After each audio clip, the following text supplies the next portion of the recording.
Alors, il faut mettre maintenant un petit peu en pratique ce ClipPass. Notamment, on va faire une page d'accueil assez sympa avec ClipPass et en combinant des backgrounds. Vous allez voir, ça va être cool.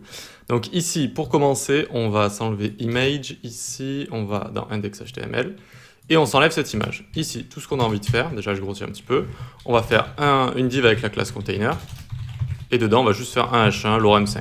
Voilà, c'est tout, c'est tout. Ensuite, on va venir ici. Alors, est-ce que je suis à 100% là? Oui, hop.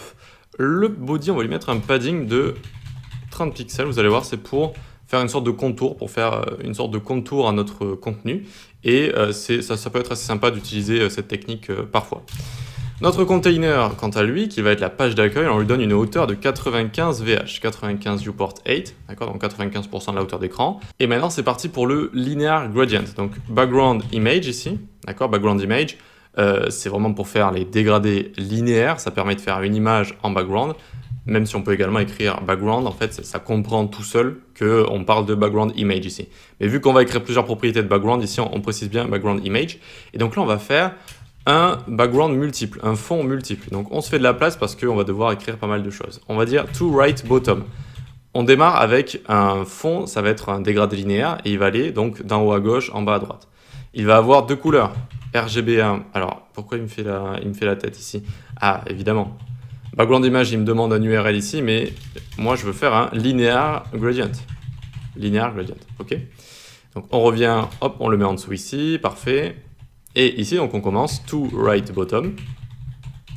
On commence avec un RGBA de 222, 98, 98.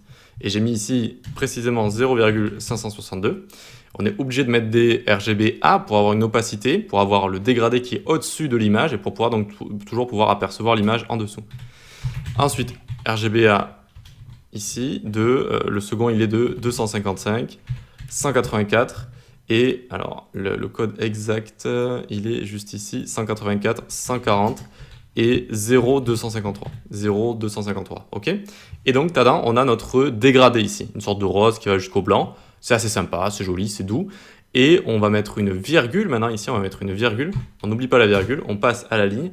Et maintenant on va lui mettre un URL, une image qui ira en dessous de ce dégradé. Cette image, on va la choisir, on va aller dans Unsplash. Tac. On va sur Unsplash, on va taper Mountain ici. Mountain, tac. On descend un petit peu et on a cette image qui est là depuis très longtemps. Elle n'a pas bougé. Tac. Copier l'adresse de l'image. Vous pouvez prendre n'importe quelle image qui est comme ça, rectangulaire par exemple, n'importe laquelle. Éviter les images trop lumineuses. Enfin bref, c'est juste pour l'exemple. On peut quitter Unsplash et mettre dans l'URL ici.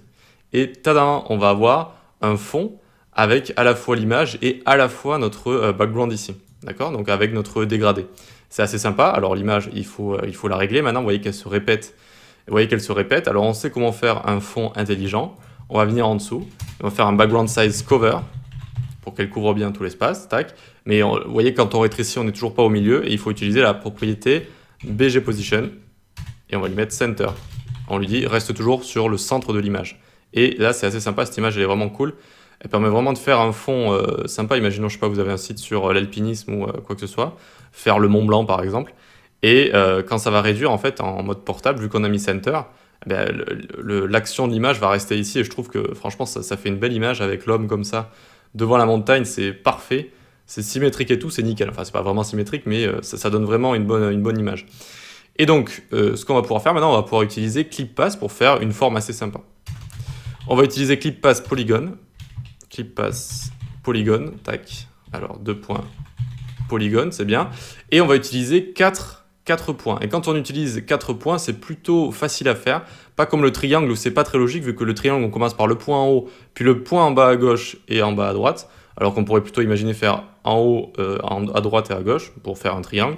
Ici, polygone, ça fait les 4 points en fait d'un polygone. Ici, donc, quand on va utiliser 4 points, parce que polygone, c'est aussi compris pour le triangle, eh bien, on va utiliser donc le point en haut à gauche, en haut à droite, en bas à droite et en bas à gauche. Donc, c'est plutôt simple à faire. Et donc, pour ce faire, le point en haut à gauche, on le met à 0, 0.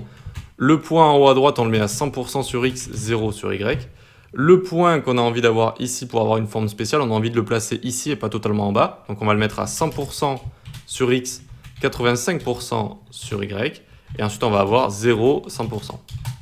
Alors on récapitule, vous inquiétez pas, et regardez, ça vient juste découper l'image légèrement, hein, c'est assez subtil, mais ça donne un effet sympa, notamment en mode portable, où on va avoir cet effet un peu plus découpé comme ça. On pourrait même le découper en haut également si on voudrait faire la même chose en haut. Et donc ça nous donne cet effet sympa. On récapitule, 0, 0 c'est le point en haut à gauche, 100% sur X, 0% sur Y, 100% sur X toujours, mais 85% seulement sur Y, de haut en bas, et 0, 100% pour arriver ici. D'accord? C'est-à-dire 0 sur X et 100% sur Y. Voilà. Alors on va mettre le H1 et puis on va s'amuser encore un petit peu. Donc font size, on va lui mettre 40 pixels. Text align center et juste un padding top par exemple de 150 pixels pour venir le mettre vers le milieu, voilà, par ici. Donc on pourrait couper également ici et en haut là, on pourrait le couper en haut également. Donc comment on pourrait faire? Vu qu'ici on coupe à Y 85%, il faudrait faire 0 sur X et 15% ici sur Y par exemple. Tac, ça viendrait couper également ici. Ça donnerait un effet assez sympa.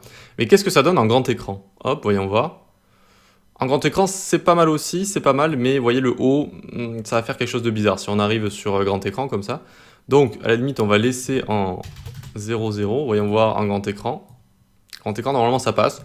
Ça va, ça fait une section un petit peu découpée en dessous. Si on continue notre site avec des sections découpées un peu dans la même veine, ça peut donner un effet géométrique assez sympa. Mais il ne faut pas oublier qu'on aurait pu également le faire démarrer en grand écran, donc sans le polygone, donc pour avoir une image plutôt normale comme ça, vous voyez. Et ensuite, avec les Media Query, donc on va les découvrir très bientôt pour faire du responsive. On peut dire qu'à partir de, je sais pas, 1000 pixels, donc à peu près, regardez, vous ouvrez la console F12, et dès qu'elle est ouverte, même si elle est en bas, en haut, regardez, on voit les pixels en haut. Et on était bien à 1000 pixels. Putain, j'ai l'œil, dis donc. On était vraiment à 1000 pixels ici de largeur. D'accord? Et donc on peut dire, à partir de 1000 pixels, je te mets le clip pass, et ça donne cet effet-là, sympa, seulement à partir de 1000 pixels. Donc on verra les Media Query bientôt en responsive, mais pour l'instant, vous voyez que ClipPass, ça peut vraiment permettre de rendre quelque chose sympa en découpant des formes tout simplement en CSS. Allez, on peut passer à la suite.